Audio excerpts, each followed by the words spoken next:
Imagine só, um menino nascido em 15 de março de 1767, em meio às terras rústicas da Carolina do Sul, carregaria consigo o destino de uma nação. Esse menino era Andrew Jackson, cujo berço pode ter sido a humilde casa de seus tios, Jane e James Crawford, um casal acolhedor que vivia na pacata Lancaster County. Seu pai, homônimo e de origem irlandesa, pertencia a uma linhagem presbiteriana que cruzara o Atlântico ainda no século XVII, fugindo das adversidades da Escócia para se estabelecer em Ulster, na Irlanda. Ali, após décadas de adaptação, essa comunidade de escoceses irlandeses encontrou finalmente um lar, até que em 1765, o jovem Andrew Jackson Sr. embarcou rumo ao Novo Mundo, levando consigo a esposa e 2 filhos pequenos, Hugh e Robert. O destino os conduziu à região de Vachel, um vale sereno às margens do rio Catawba, nas Carolinas, onde sonhavam construir uma vida próspera. Mas o destino, como sabemos, nem sempre é generoso. Em fevereiro de 1767, enquanto trabalhava em sua propriedade de 200 acres às margens do 12 Mile Creek, Andrew Sr. sofreu um acidente fatal com uma peça de madeira, deixando para trás uma viúva corajosa e 3 filhos. Elizabeth Jackson, nascida por volta de 1740 na pitoresca Carriquergos, havia se casado com seu Andrew por volta de 1761. Agora, sozinha, ela buscou refúgio na casa da irmã, Jane, e do cunhado, James Crawford, onde, em meio à dor da perda, deu à luz seu terceiro filho, outro Andrew, batizado em homenagem ao pai que já não estava mais entre eles. Esses eram tempos turbulentos. As 13 colônias americanas fervilhavam de descontentamento contra a coroa britânica, que após a vitória na Guerra Franco-Indígena em 1763, passou a impor medidas cada vez mais opressivas. A Lei do Açúcar de 1764 e a infame Lei do Selo de 1765 foram apenas o começo. Impostos sem representação no parlamento britânico inflamaram os ânimos coloniais, desencadeando protestos, boicotes e uma resistência que não tardaria a se transformar em revolução. Quando, em 1773, a Lei do Chá acendeu a mecha da rebelião, culminando no icônico motim do Chá de Boston, as colônias se uniram como nunca. Em 1774, o primeiro Congresso Continental marcou o início de uma aliança inquebrantável, e em abril de 1775, os primeiros tiros em Lexington e Concord selaram o início de uma guerra que mudaria a história. Foi nesse caldeirão de tensões que o jovem Andrew Jackson cresceu. Desde cedo revelou uma personalidade indomável muito diferente do caminho que sua mãe, devota presbiteriana, sonhava para ele, o ministério religioso. Elizabeth o matriculou em uma escola eclesiástica, mas logo percebeu que o filho não era feito para a vida clerical. Seu espírito livre e rebelde pedia algo mais. Enquanto isso, a guerra se intensificava. Seu irmão mais velho, Hugh, alistou-se na milícia e morreu em campanha em 1779. Em 1781, com apenas 14 anos, Andrew e seu irmão Robert, de 17, também pegaram em armas, juntando-se às fileiras locais. A coragem, porém, teve um preço alto. Em abril daquele ano, os dois foram capturados pelos britânicos na casa dos Crawford. Quando Andrew se recusou a limpar as botas de um oficial inimigo, o homem, furioso, desferiu um golpe de sabre em sua cabeça e mão, deixando marcas que o acompanhariam pela vida. Levados para um campo de prisioneiros em Camden, os irmãos enfrentaram condições desumanas. Uma epidemia de varíola se espalhou, e embora Andrew tenha sobrevivido, Robert não resistiu. Pouco depois, como se a tragédia não bastasse, Elizabeth contraiu cólera ao cuidar de soldados doentes e faleceu, deixando Andrew, aos 14 anos, como o único sobrevivente de sua família imediata. Sozinho, mas não derrotado, Jackson testemunhou em dezembro de 1782 a retirada britânica de Charleston, o maior porto do sul, com uma pequena herança do lado paterno, que em um gesto de generosidade ou talvez de imprudência juvenil, logo perdeu em jogos de azar. Ele voltou para Vachel. Ali trabalhou como professor, administrou a propriedade familiar e com o tempo descobriu sua verdadeira vocação, o direito. Assim começou a trajetória de um homem forjado no fogo da adversidade, cujo nome ecoaria pelos séculos como sinônimo de resiliência e determinação. No início de 1785, às vésperas de completar 18 anos, Andrew Jackson deu o primeiro passo decisivo em direção ao destino que o aguardava. Sob a tutela do respeitado advogado Spruce Mackay na pitoresca Salisbury, Carolina do Norte, iniciou seu aprendizado jurídico com a mesma intensidade que marcaria toda sua vida. Não bastasse a dedicação aos estudos, sua habilidade e disposição para auxiliar Mackay nos casos legais logo chamaram a atenção, tanto que, após 2 anos de rigorosa formação, foi aceito como discípulo de um dos maiores juristas do estado, John Stokes, um mestre do direito e veterano da Revolução Americana, cuja sabedoria forjara-se nas batalhas pela independência. Em setembro de 1787, com apenas 20 anos, Jackson recebeu sua licença para advogar. Era o início de uma carreira que, no entanto, não deslancharia sem obstáculos. A juventude, aliada à falta de conexões influentes, tornava difícil conquistar clientes. Mas onde outros desistiriam, ele via uma oportunidade. No verão de 1788, uniu-se a John M. Nairi, antigo colega de Mackay, em uma jornada rumo ao Distrito Ocidental da Carolina do Norte, uma região de fronteiras turbulentas e promessas ainda maiores. Aqueles territórios, outrora cedidos pelo Estado em 1784, eram palco de uma disputa complexa. Os colonos da região, que se autodenominavam cidadãos do efêmero Estado de Franklin, clamavam por reconhecimento federal e ajuda para quitar dívidas de guerra. Enquanto isso, a Espanha, donatária da Louisiana a oeste do Mississippi, observava com interesse estratégico. Mas a Carolina do Norte, relutante em perder influência, tentou reaver o controle em 1788. Foi nesse cenário de tensões que M. Nairi, recém-nomeado juiz do novo tribunal, levou Jackson consigo, não como mero acompanhante, mas como promotor público, um cargo que, embora modesto, era o primeiro degrau de uma escalada que nem ele mesmo poderia prever. Chegar a Nashville em outubro daquele ano foi mais do que uma mudança geográfica, foi um encontro com um destino pessoal. Jackson hospedou-se na casa de Raquel Donelson, esposa de John Donelson, pioneiro que 9 anos antes liderara a expedição que colonizara a região. Mas foi a filha de Raquel, também chamada Raquel, então casada com Lewis Robards, quem despertaria em Jackson uma paixão tão intensa quanto controversa. Robards, desconfiado e inseguro, viu no jovem advogado uma ameaça. Quando Jackson, em um gesto típico de seu temperamento, desafiou-o para um duelo e foi recusado, o casamento de Robards já estava condenado. Pouco depois ele abandonaria Raquel, e Jackson, embora tenha deixado a casa dos Donelson, não abandonaria a mulher que amava. O que se seguiu foi um romance envolto em sombras e incertezas. Em 1789, ainda sob o peso de um casamento não dissolvido, Jackson e Raquel uniram-se em Natchez, às margens do Mississippi. Mas a legalidade daquele vínculo só seria reconhecida anos depois. Robards só iniciaria o processo de divórcio em 1791, e a anulação oficial viria apenas em 1793. Determinados a não deixar dúvidas, eles renovaram seus votos em janeiro de 1794, desta vez com a bênção da lei. Enquanto sua vida pessoal se entrelaçava com escândalos e paixões, o país que nascia ao seu redor escrevia sua própria história. A Constituição, forjada em 1787 após acalorados debates em Filadélfia, buscava equilibrar os interesses dos grandes e pequenos estados, um pacto que criou o Senado com representação igualitária e a Câmara proporcional à população. Mas a ratificação não foi pacífica.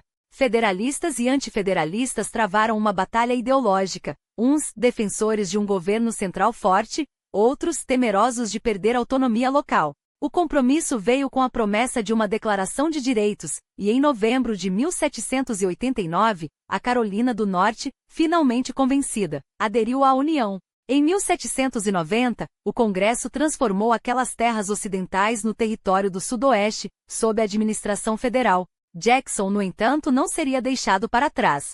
Quando M. Nairi partiu, o novo governador, William Blom, reconheceu seu valor e o confirmou no cargo de promotor. Mas sua ambição ia além do serviço público. Junto ao amigo e sócio John Overton, mergulhou no lucrativo e arriscado negócio de especulação imobiliária, comprando e revendendo terras com a mesma audácia com que enfrentava os tribunais.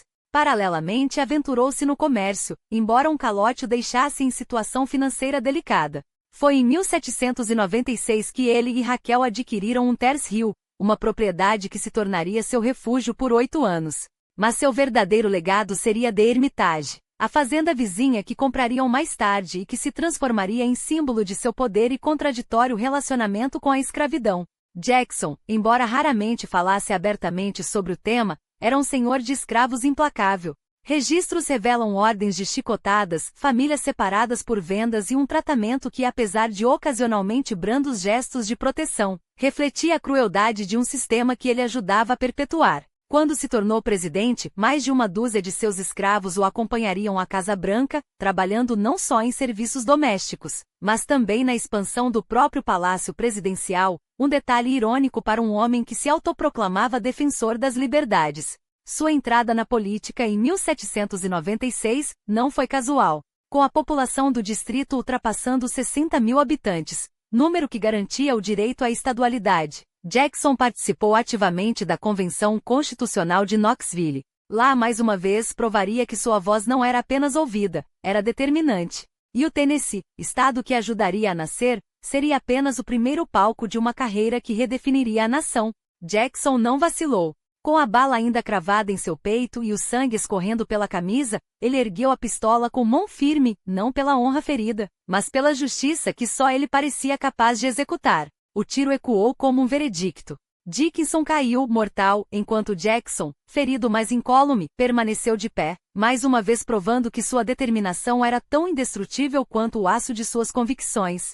Esse não foi um simples duelo. Foi um aviso. Um sinal de que Andrew Jackson não recuaria diante de desafios, sejam eles políticos, pessoais ou morais. E enquanto a nação assistia à ascensão de um homem que transformava cada obstáculo em degrau, o destino já preparava seu próximo teste, a guerra. Em 1812, quando os Estados Unidos declararam guerra à Grã-Bretanha, Jackson viu sua chance de consolidar não apenas sua reputação, mas o futuro de uma nação ainda em formação. Os britânicos, com sua arrogância imperial, subestimaram o fervor dos pioneiros americanos. Mas Jackson conhecia aquele fogo, ele mesmo o alimentava. Como major-general da milícia do Tennessee, recrutou, treinou e liderou um exército de fazendeiros, caçadores e voluntários, homens rudes como ele, que não lutavam por glória, mas por terra, liberdade e o direito de não se curvarem a ninguém. A campanha no sul foi brutal. Os Creek, aliados dos britânicos, atacaram assentamentos fronteiriços, massacrando famílias inteiras. Jackson não hesitou. Com uma fúria calculada, esmagou a resistência indígena na Batalha de Orcechoy Bend, em 1814, uma vitória tão decisiva quanto controversa. Para seus críticos, ele era um carrasco, para seus seguidores, um salvador. A história, como sempre, seria escrita pelos que sobreviveram para contá-la. Mas foi em Nova Orleans, em janeiro de 1815, que Jackson gravou seu nome no panteão dos heróis americanos. Com um exército improvisado, negros livres, Choctaws, piratas de Jean Lafitte e milicianos do Tennessee, enfrentou a força mais bem treinada do mundo, os veteranos britânicos que haviam derrotado Napoleão. Os números não importavam. A disciplina não importava.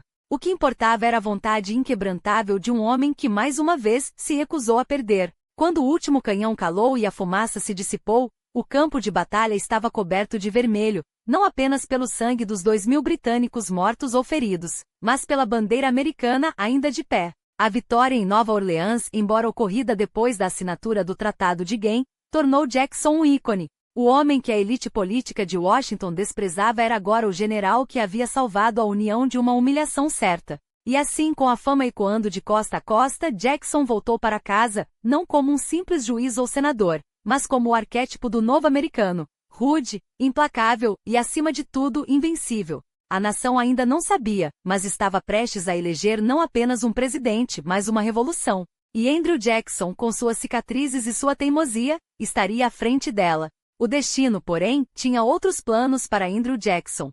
Em um duelo que deveria ter sido mais um capítulo de sua lenda, a arma falhou, o gatilho engasgou, a bala teimou em não sair. Mas Jackson não era homem de aceitar a derrota nem mesmo da mecânica. Com um movimento rápido rearma a pistola e dispara. Desta vez, a bala atinge o peito de Charles Dickinson, seu oponente, deixando-o ferido, mas vivo. A ironia? Jackson já o havia matado uma vez antes, em um duelo anterior. O incidente, no entanto, não seria esquecido. A reputação do futuro presidente ficou manchada por anos, sussurrada nos salões da alta sociedade como prova de sua brutalidade, enquanto seus apoiadores o viam como um homem que não recuava, nem mesmo quando a sorte conspirava contra ele. Mas a sorte, em 1808, parecia ter abandonado mais do que apenas o campo de honra. A nação mergulhava em uma crise econômica devastadora, arrastada pela guerra indireta entre duas potências que a tratavam como peão, a França de Napoleão e a Grã-Bretanha. O imperador francês, incapaz de vencer os britânicos no mar, decretou um bloqueio continental,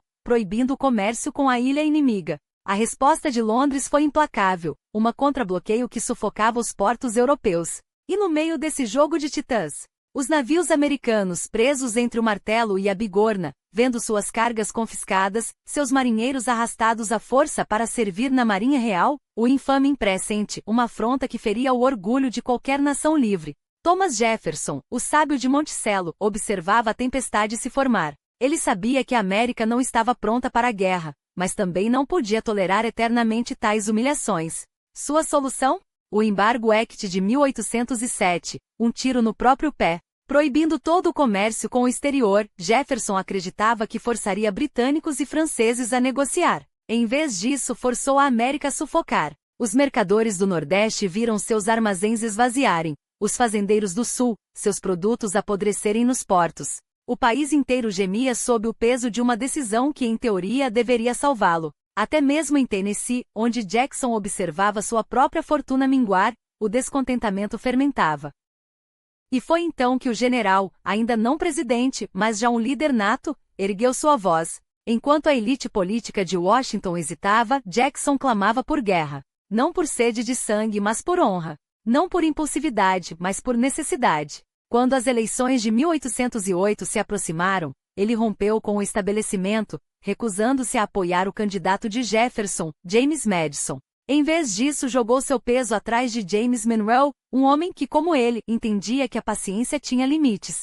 Madison, porém, venceu a indicação e depois a presidência. E Jefferson, em um último ato de lucidez, revogou o embargo antes de deixar o cargo. Tarde demais para salvar milhares de fortunas, mas a tempo de evitar um colapso total. Mas a ferida estava aberta. E enquanto a nação se debatia, um novo líder surgia no horizonte. Henry Clay, o jovem advogado de Kentucky, que em 1810 defendeu Aaron Burr com uma eloquência que eletrizou a nação. Eleito para o Congresso em 1811, Clay não perdeu tempo. Assim que pisou em Washington, tornou-se Speaker da Câmara e o mais ardente defensor da guerra contra a Grã-Bretanha. Ao seu lado, um novato de fogo, John Calhoun da Carolina do Sul, cuja retórica inflamada ecoava pelos corredores do Capitólio. Juntos, eles formavam a trindade que empurraria Madison para o conflito inevitável. Enquanto isso, Jackson não ficava parado. Em Tennessee, ele preparava seus homens, sabendo que a guerra não seria apenas contra os britânicos. A oeste, uma ameaça ainda mais iminente se organizava.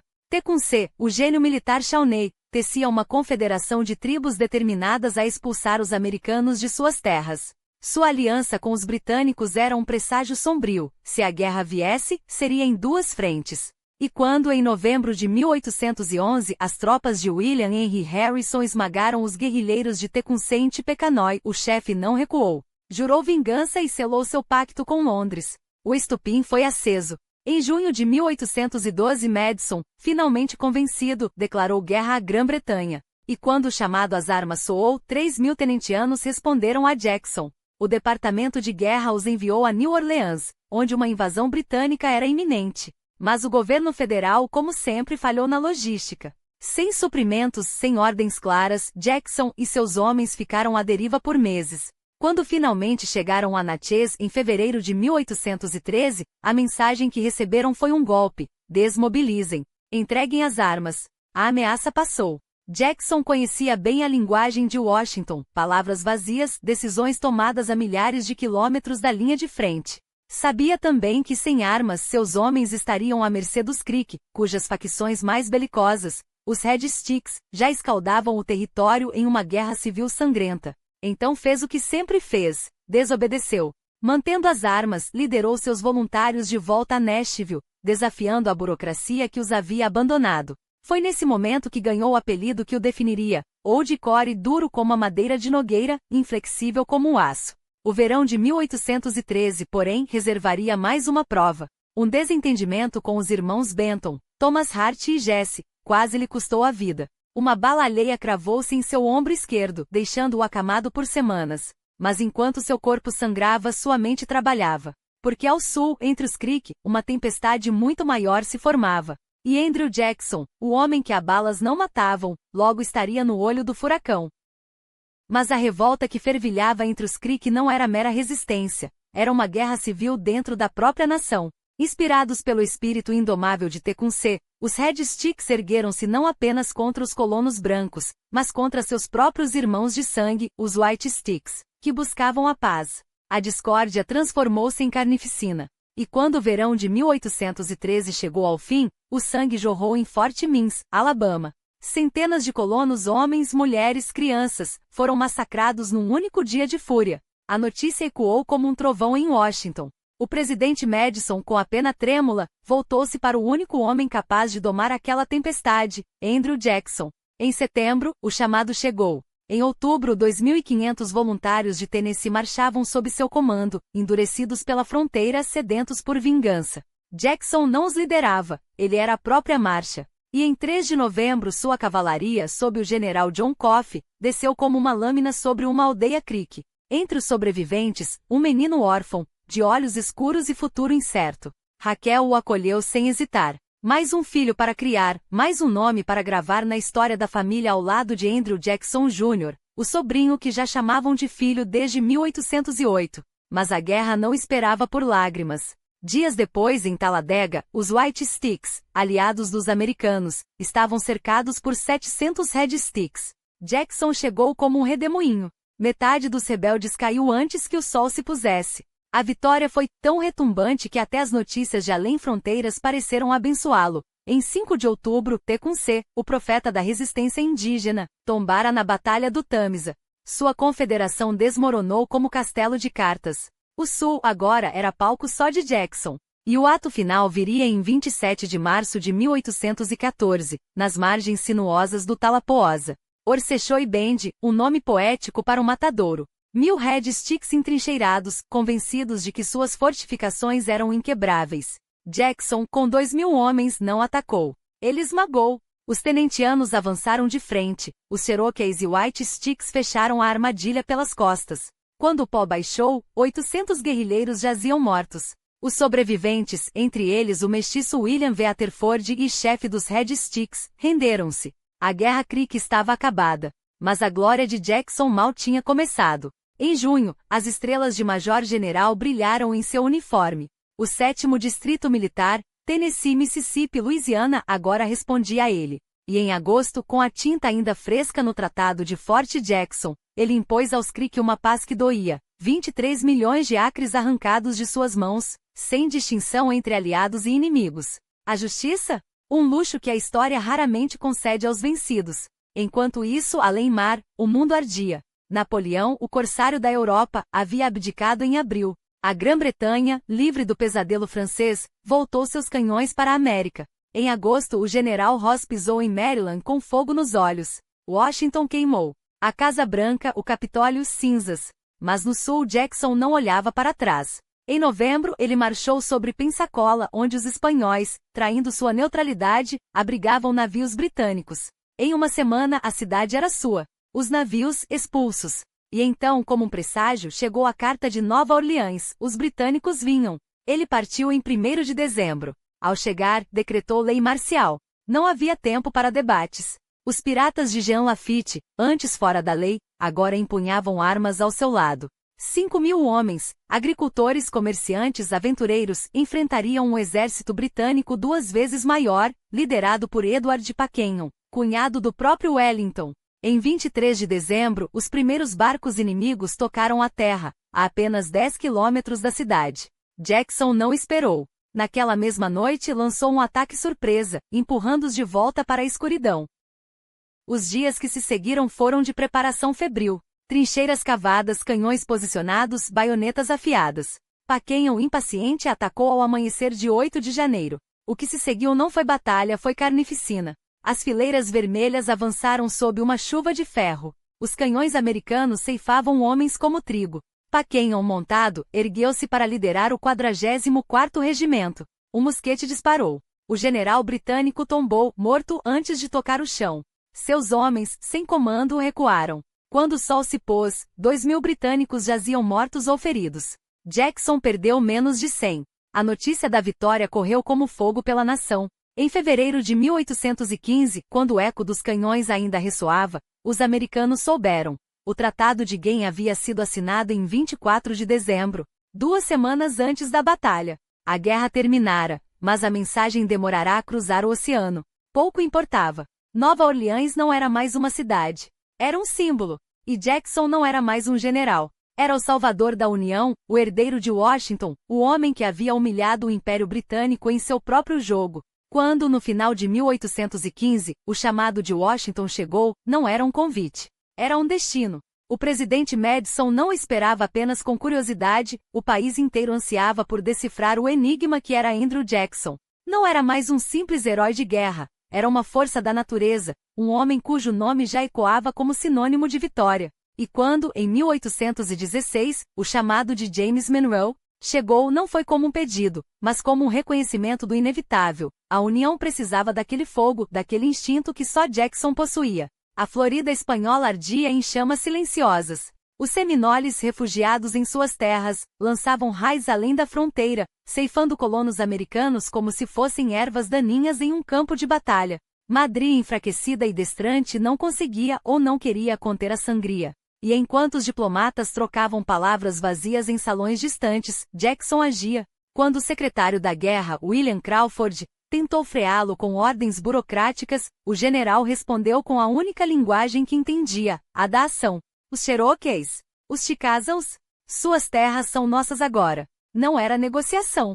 Era destino manifesto, antes mesmo que o termo existisse. Um comitê de homens brancos com canetas afiadas e consciências flexíveis selou o acordo. Trocaram soberania por migalhas, promessas por papel moeda. Jackson escreveu a Monroe com a convicção de um profeta. A segurança da União não admite meias medidas. Ou tomamos a Flórida, ou ela nos engolirá. E então, em 1818, veio a ordem que era quase um insulto. Contenha os seminoles, general. Mas não provoque a Espanha.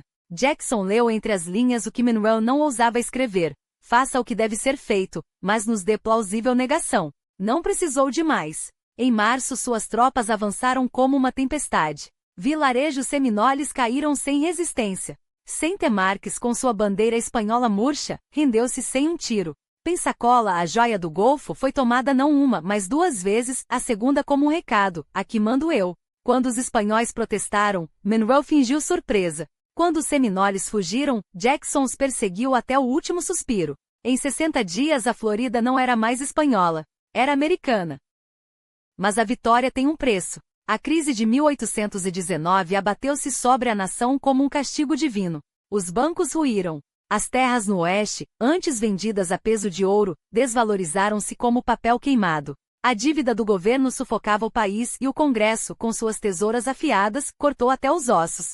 Jackson, o general invencível, foi posto de lado. Licença não remunerada, disseram-lhe com um sorriso cortês. Governe a Flórida, ofereceram, como se fosse uma recompensa. Ele aceitou, mas a doença o traiu. Em poucos meses, a febre o derrubou. Não sou um burocrata, escreveu a Monroe em sua carta de renúncia. Sou um soldado. E a América precisará de soldados novamente. E então veio 1824. O ano em que a nação, ainda tonta da crise, olhou para seus líderes e viu apenas sombras do passado. William Crawford, o favorito dos velhos virginianos Jefferson e Madison, era o candidato do establishment, o homem que prometia a ordem onde havia caos. John Quincy Adams, o intelectual de Massachusetts, falava em progresso com a frieza de um relógio suíço. Henry Clay, o orador de Kentucky, tecia alianças como um aranha em sua teia. E Jackson? Jackson era o terremoto. Não fazia discursos. Não cortejava eleitores. Sua campanha era seu nome, gravado a sangue em Nova Orleans e na Flórida. Quando os votos foram contados, o país se dividiu. Jackson arrasou no popular, 42%, um número que nenhum outro candidato sonhara. Mas o colégio eleitoral, essa relíquia de homens em salas fechadas, negou-lhe a maioria. A decisão caiu na Câmara. E Henry Clay, o mestre das manobras, tinha uma escolha: coroar o homem do povo ou o homem do sistema. Escolheu Adams. Pelo bem da União, justificou, enquanto aceitava o cargo de secretário de Estado, o prêmio de consolação que na história americana sempre cheira a traição. Os aliados de Jackson não precisaram gritar roubo, a nação inteira ouviu. E quando Adams tomou posse, sob os olhares desconfiados de uma multidão que já murmura revanche, uma coisa ficou clara: o próximo capítulo não seria escrito em salões. Seria escrito às balas. O pacto entre Adams e Clay não foi apenas uma transação suja, foi um golpe contra a vontade do povo. E o povo, como sempre, não esquece. Jackson havia arrasado nas urnas, mas a elegância traiçoeira de Clay e a ambição calculista de Adams bastaram para roubar-lhe a vitória. O preço? Um cargo no gabinete para Clay, a promessa velada de que um dia a presidência seria sua. Enquanto isso, o verdadeiro vencedor da eleição voltava para Hermitage, sua propriedade em Tennessee. Com o gosto amargo da derrota na boca e a certeza de que aquela não seria a última palavra. Mas a história não se escreve com a tinta da resignação. Enquanto Jackson afiagava seus cavalos e revisitava as cicatrizes de suas batalhas, seus aliados já teciam a revanche. O senador John Eaton, seu irmão de armas, levava a causa jacksoniana aos corredores do Congresso. Sam Houston, o futuro herói do Texas, e Martin Van Buren, o estrategista de Nova York, uniram-se à luta. Não eram apenas homens, eram uma tempestade. Juntos forjaram a coluna vertebral do que viria a ser o Partido Democrata, uma máquina de guerra política destinada a um único propósito: reconquistar a nação em 1828. E quando a campanha começou, não houve quartel. Os adversários de Jackson reviraram cada página de sua vida, buscando manchas para jogar sobre seu nome. Duelos? Sim, ele os travara, e ganhará. Desobediência ao governo federal? Ele a praticara com orgulho, quando a justiça estava do seu lado. Mas nada doía mais do que as acusações que rasgavam sua honra, o tratamento aos nativos americanos, a mão pesada sobre seus soldados, as decisões que, em nome da ordem, deixavam um rastro de dor. Para seus inimigos, ele era um bárbaro. Para o povo, era o único que ousava enfrentar a elite podre de Washington. E o povo escolheu. Em 1828, a eleição não foi uma disputa, foi um terremoto. Jackson esmagou Adams com 178 votos eleitorais contra 83. Uma vitória tão avassaladora que até seus oponentes souberam que uma era havia terminado. Mas a glória teve um preço. Enquanto a nação comemorava, Raquel, sua amada esposa, sucumbia ao peso da campanha. As calúnias, os olhares de desprezo, a perspectiva de viver sob o microscópio de uma capital que a odiava, tudo isso a consumiu. Em dezembro daquele ano, seu coração parou. Jackson a segurou nos braços pela última vez, recusando-se a soltar, como se pudesse, pela força do desespero, devolver-lhe a vida. Quando a enterraram, levou consigo a última parte de sua alma que ainda acreditava em misericórdia. Ele quase desistiu, quase virou as costas a Washington, a presidência, a tudo. Mas o dever é uma corrente mais pesada que o luto. Em 4 de março de 1829, Andrew Jackson prestou juramento como o 7º presidente dos Estados Unidos. Seu discurso foi curto, quase austero. Prometeu respeitar a Constituição, defender os direitos de todos. Mas quando deixou o Capitólio, a multidão que o aguardava não queria palavras, queria tocá-lo, abraçá-lo, sentir que, pela primeira vez, a Casa Branca pertencia a eles. O povo invadiu a recepção, quebrando móveis, sujando tapetes, forçando Jackson a fugir por uma janela para salvar a própria pele. Alguns chamaram aquilo de caos. Ele chamou de democracia. E então começou a limpeza. Os federais corruptos, os burocratas que se achavam donos do cargo, os homens que serviam a si mesmos em vez da nação, todos foram varridos. Jackson nomeou seus próprios. Van Buren para o Estado, Eaton para a guerra, Ingham para o tesouro. Não eram escolhas por mérito, mas por lealdade. E quando os críticos gritaram sistema de espólios, ele respondeu com um sorriso frio: a rotação no serviço público é um princípio democrático. Afinal, quem melhor para servir ao povo do que aqueles que o povo elegera? Mas o primeiro grande teste de Jackson não veio das políticas, e sim dos salões. Quando John Eaton, seu secretário da guerra, casou-se com Peg O'Neill, uma viúva jovem, bela e rodeada de fofocas sobre o suicídio do primeiro marido, a alta sociedade de Washington tremeu. As esposas dos ministros, lideradas pela implacável Floride Calhoun, boicotaram o casal. Peg era uma mulher de moral duvidosa, diziam.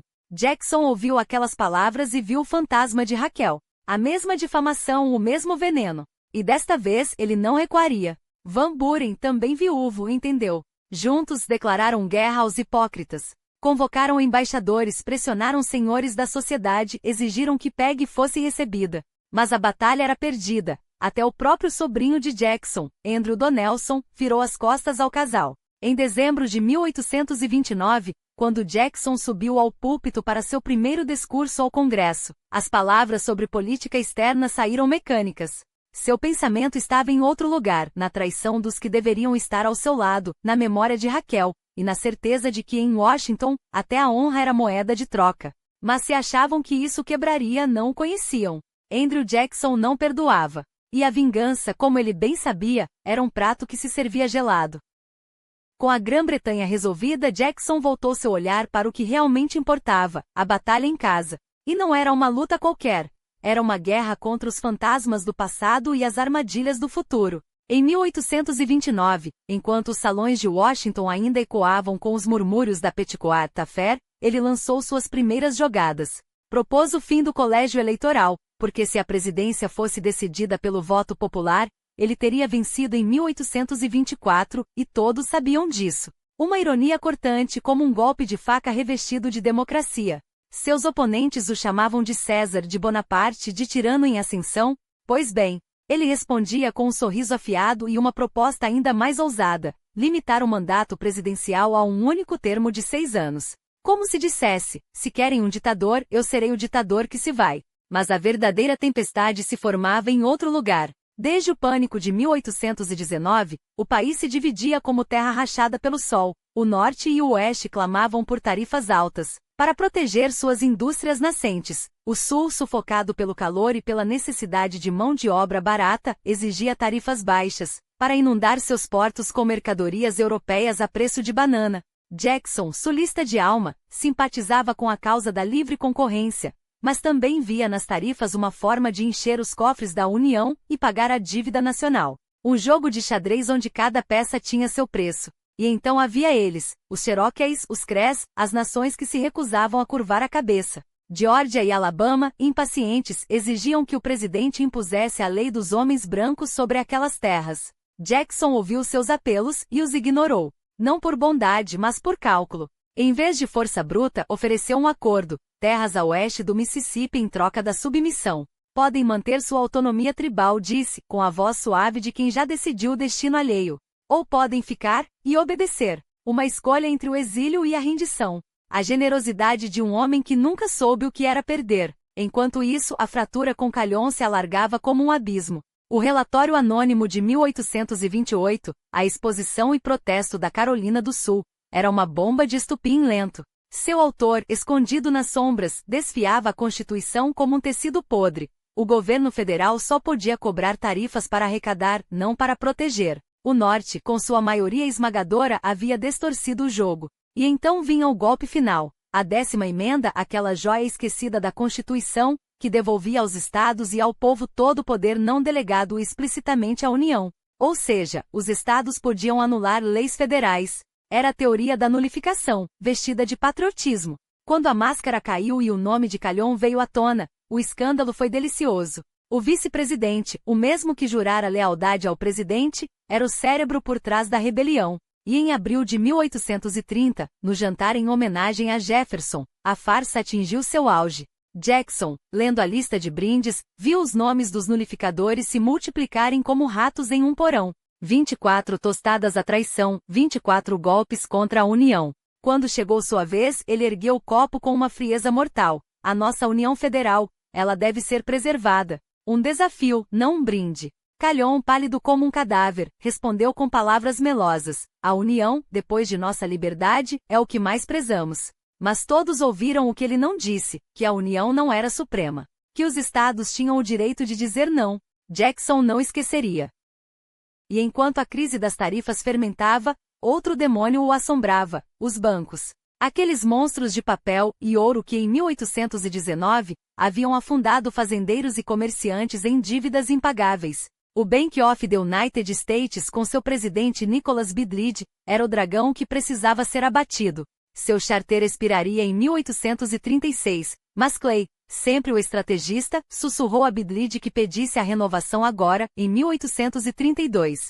Se Jackson vetar, usaremos isso contra ele nas eleições, calculou o senador. E Bidlidge, cego pela arrogância, seguiu o plano. Pediu a renovação antecipada, transformando o banco em bandeira de campanha. Jackson riu.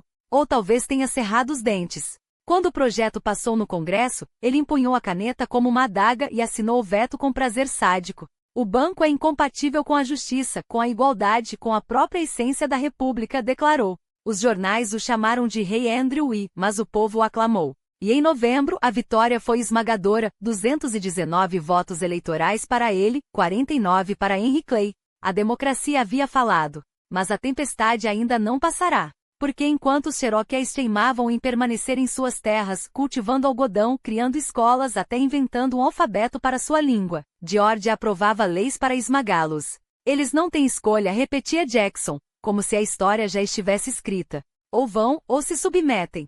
E Andrew Jackson não era homem de meias medidas. A solução, segundo Jackson, não era negociar, era remover. Não com balas, mas com leis.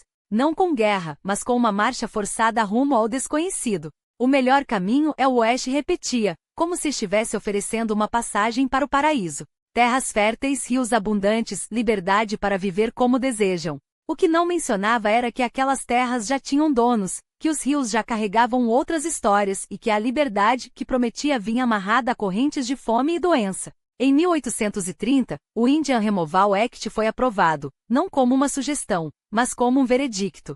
O governo federal agora tinha poder para trocar as terras indígenas a leste do Mississippi por promessas vagas a oeste. Os Choctaws, os primeiros a serem convidados, aceitaram a oferta em 1831. Partiram com o que podiam carregar, deixando para trás os túmulos dos ancestrais, as colheitas plantadas, as casas de madeira queimadas por colonos impacientes. O caminho foi uma sentença. Milhares morreram de frio, de exaustão, de doenças que se espalhavam como fogo em palha seca. Um sobrevivente Choctaw descreveu a jornada como um rio de lágrimas. O nome ficou. Jackson não piscou. Em fevereiro de 1832, escreveu ao Congresso com a frieza de um homem que já havia decidido o destino de outros. Devemos prosseguir com a remoção dos índios sem demora. Não era uma ordem, era uma profecia autorrealizável. Enquanto os Cherokees resistiam, levando seu caso até a Suprema Corte, o presidente ignorava os tribunais como se fossem ruídos incômodos. John Marshall fez sua decisão. Agora deixe que ele a cumpra, terá que ter rosnado, enquanto as milícias de Georgia saqueavam aldeias e queimavam documentos em Cherokee.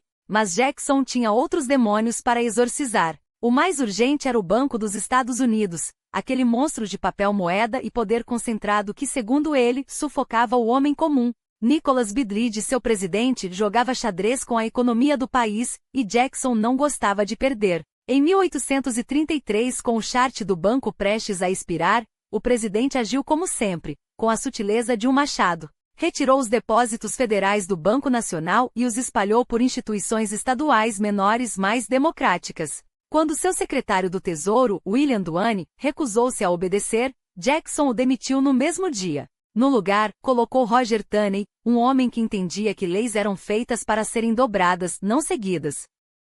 Bidlidge retaliou. Aperou crédito, desencadeou um pânico financeiro, tentou asfixiar a economia até que o Congresso cedesse. Mas Jackson já havia ganhado.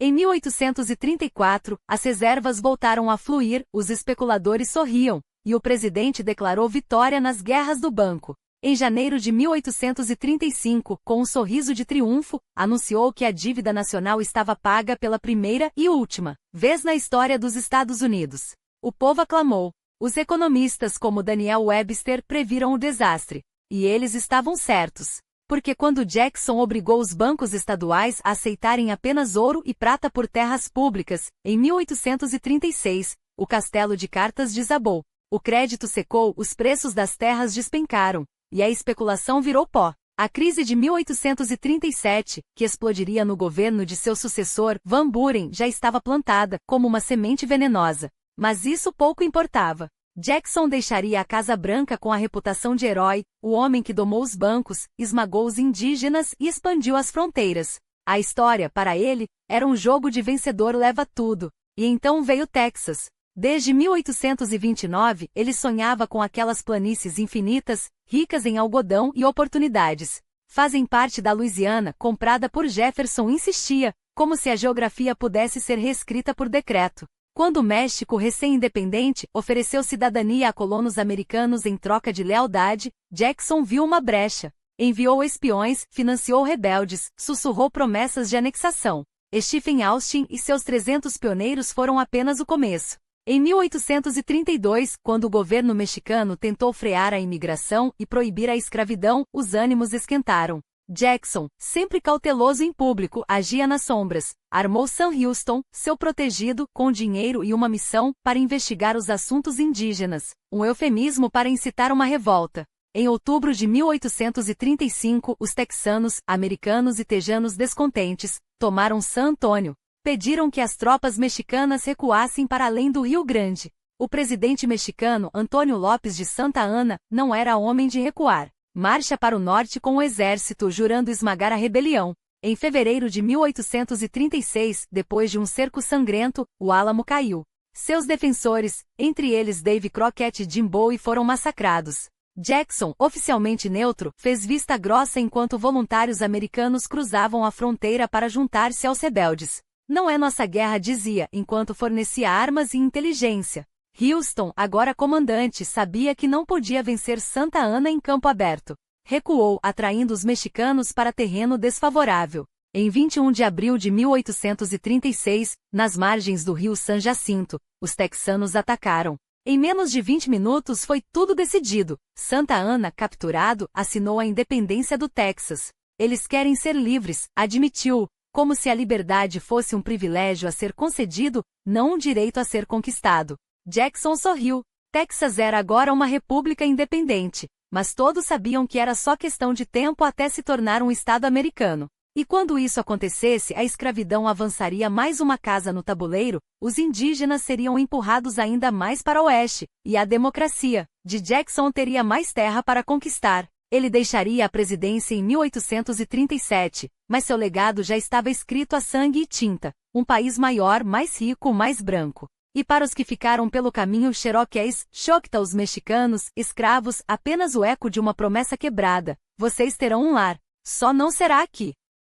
O Texas, agora livre e soberano, não aceitaria um não como resposta. Santa Anna, humilhado em San Jacinto, teve que engolir a derrota enquanto Sam Houston, o herói de duas guerras, estendia a mão a Jackson com uma proposta irresistível: unam-se a nós, e juntos moldaremos o destino deste continente. Mas Jackson, o mestre do timing político, hesitou. Não por falta de vontade, afinal, um Texas americano era mais uma peça em seu tabuleiro expansionista, mas porque 1837 era ano de eleição, e o velho general sabia que cada movimento devia ser calculado. No último dia de seu mandato, enquanto assinava os papéis finais na Casa Branca, a República do Texas declarava sua independência. Um presente de despedida, ou um aviso do que ainda viria. Van Buren, seu sucessor, prometeu continuar o legado. As políticas de Jackson são as políticas da América. Mas as palavras soavam ocas enquanto o país mergulhava no pânico de 1837, a crise que Jackson mesmo havia plantado ao explodir a bolha especulativa da terra. Os bancos estaduais sufocados recuavam o crédito, fazendeiros perdiam tudo, e o velho leão, de volta à sua plantação em Tennessee, observava do Hermitage, uma propriedade que ironicamente também cambaleava à beira da falência, mal administrada por seu filho adotivo, Andrew Jr., um homem bom, mas incapaz de domar o caos que o pai deixará para trás. Aposentado? Nunca. Jackson não largava as rédeas. Cartas a Van Buren chegavam mensalmente, conselhos não solicitados mas impossíveis de ignorar. O Banco dos Estados Unidos ressuscitou em Pensilvânia Van Buren. Não deixe Bidlide vencer. Como se o desastre econômico não fosse também sua assinatura. E enquanto o país queimava, ele voltava seus olhos para o oeste, não para o Texas ainda, mas para os Cherokees, aqueles que teimavam em resistir. Em 1838, a solução chegou. 13.000 almas arrancadas de suas terras pela baioneta, empurradas para Oklahoma no inverno que não perdoava. 4.000 não sobreviveriam à trilha das lágrimas. Mais um capítulo escrito com o sangue daqueles que Jackson jurava proteger, enquanto os jornais o aclamavam como o pai da democracia. Mas a história, como sempre, tem dois lados. O mesmo homem que esmagava nações indígenas inspirara uma oposição ferrenha. Os Whigs, nascidos do ódio à sua tirania, transformaram a eleição de 1840 num espetáculo. O general William Henry Harrison, outro herói de guerra, foi vendido como verdadeiro Jackson, só que sem as manchas. Van Buren, o discípulo, foi esmagado. Harrison, porém, não duraria nem um inverno no cargo. Pneumonia o levou em 30 dias, deixando os Whigs com um problema chamado John Tyler, um traidor que vetou seu próprio partido ao bloquear o novo Banco Nacional. Jackson estaria orgulhoso, murmuravam os democratas. Enquanto isso, no Texas, Sam Houston não desistia. Cartas cruzavam a fronteira: se Washington nos virar as costas, seguiremos sozinhos. Ou quem sabe, para o Pacífico. A ameaça era clara: Uma Texas independente cortejada pelos britânicos, poderia se estender até o Oregon, onde Londres e Washington já disputavam cada polegada. Jackson, que odiava os ingleses mas amava mais ainda a ideia de um império americano, não podia permitir. Em 1844, pressionou o Congresso: anexe o Texas. Reclame o Oregon. Não deixem a Grã-Bretanha nos roubar o que é nosso por direito. Van Buren, cauteloso, titubeou, e pagou o preço. James K. Poe, um desconhecido de Tennessee, surgiu como candidato perfeito. 54 graus 40 ou guerra, gritavam seus apoiadores, prometendo não só o Texas, mas todo o noroeste até o Alasca. Tyler, o presidente fantoche, não esperou. Em março de 1845, 3 dias antes de deixar o cargo, assinou a anexação do Texas. A jogada era de Jackson até o fim, um último golpe no tabuleiro mesmo da covilha. Mas o velho general não viveria para ver o resultado. Em junho daquele ano, aos 78, morreu no Hermitage, rodeado pelos fantasmas daqueles que havia destruído. Alguns o choraram como salvador da democracia, outros como o carrasco que abriu as feridas que sangrariam até a Guerra Civil. Porque Andrew Jackson não era apenas um homem, era uma força. Um soldado aos 13 anos, advogado aos 20, fundador de Tennessee, herói, ou vilão das guerras contra Crees, Seminoles e britânicos. O homem que quase roubou a presidência em 1824, mas voltou em 1828 com uma máquina política que reescreveu as regras do poder. 8 anos no Salão Oval, entre escândalos de saias, duelos verbais no Congresso e a guerra declarada contra qualquer um que ousasse desafiá-lo. O banco? Destruído. Os tarifeiros? Esmagados. Os estados que ameaçavam se separar? Traidores rosnou, pronto para enforcá-los. E no meio de tudo, a mancha indelével. A lei de remoção dos índios, a trilha das lágrimas, os corpos empilhados no caminho para o destino manifesto. Ele não via contradição em ser o campeão da democracia enquanto negava a humanidade a milhares. Não via ironia em libertar o Texas dos mexicanos enquanto escravizava negros em suas próprias terras. Para Jackson, a América era um projeto em branco, e ele estava decidido a pintá-la com as cores que bem entendesse, mesmo que fosse com o vermelho do sangue alheio. Seu legado? Um país maior, mais poderoso, mais dividido. Um sistema partidário que ele mesmo ajudou a criar. Os democratas contra os Whigs, o norte contra o sul, os donos da terra contra os que nela eram arrastados como gado. Os historiadores chamariam aqueles anos de Segunda Era Partidária, mas poderiam muito bem chamar de a Era Jackson, um tempo em que a política virou guerra, a expansão virou dogma e a moral. Bem, a moral era para os perdedores. E quando a poeira baixou, o que ficou? Um rosto esculpido no Monte Rushmore, um partido que ainda carrega seu nome, e uma pergunta que ecoa até hoje: quantos tem que cair para que um império se levante? Jackson conhecia a resposta. E não se importava. Não era apenas uma disputa de ideias, era um abismo. De um lado os jacksonianos, homens que viam na força bruta a única linguagem que a história entendia, que confundiam democracia com vingança e progresso com conquista. Do outro, os que resistiam, os que chamavam de anti-jacksonianos como se o próprio nome fosse uma maldição, como se opor-se a ele fosse trair a alma da nação. Mas a verdade é que Jackson não governou um país. Ele dividiu um país. E as fraturas que abriu ainda sangram. Herói? Campeão dos direitos dos estados? Não, ele foi o arquiteto de um mito perigoso, o de que a liberdade de uns justifica a escravidão de outros. Manifest Destiny? Não, Destino Manifesto é o nome bonito que deram ao roubo, ao extermínio, à marcha implacável sobre corpos indígenas e terras alheias. Jackson não expandiu fronteiras. Ele as queimou e enterrou os que estavam no caminho. Populista? Claro que foi. Mas não o tipo que ergue o povo, o tipo que usa o povo. Que transforma a raiva em moeda, medo em poder, e depois se enquanto os ingênuos aplaudem sua própria destruição. Ele não governou para a América. Ele governou sobre a América com botas sujas de sangue e um sorriso que dizia: isso é democracia, seu idiota. E hoje? Hoje ainda pagamos o preço. Cada vez que um demagogo sobe ao púlpito com promessas de restaurar a grandeza, cada vez que direitos são pisoteados em nome de uma maioria silenciosa, cada vez que a história é reescrita para glorificar carrascos, é a sombra de Jackson que se estende. Ele não foi um presidente. Foi um aviso. Então, o que você acha? Que a nação precisa de mais homens como ele, aqueles que quebram regras, esmagam inimigos e deixam os historiadores discutindo enquanto o país arde. Ou que já passamos tempo demais adorando falsos profetas, enquanto os verdadeiros heróis, os que reconstruíram, os que resistiram, são esquecidos nos livros de história? Deixe sua resposta, mas pense bem antes, porque a próxima vez que um Jackson surgir pode não haver ninguém para pará-lo.